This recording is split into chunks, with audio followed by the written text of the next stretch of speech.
Scan now. Meet Sovi, your new AI study buddy. Volume by rotation looks scary, but this one is quick. Set up the washer integral, simplify cleanly, and the correct choice drops out fast. Because the region under y equals 1 plus cosine x is rotated around the x-axis in the first quadrant, use washers. V equals pi integral of 1 plus cosine x squared. Now find the bounds. The curve meets the x-axis when 1 plus cosine x equals 0. So cosine x is -1, which happens at x equals pi.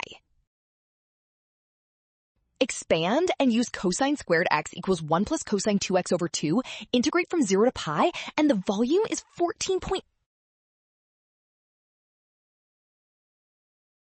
Well done! Option D. Scan now. Don't rush signs or bounds. Trust the given graph and check each step before locking your answer.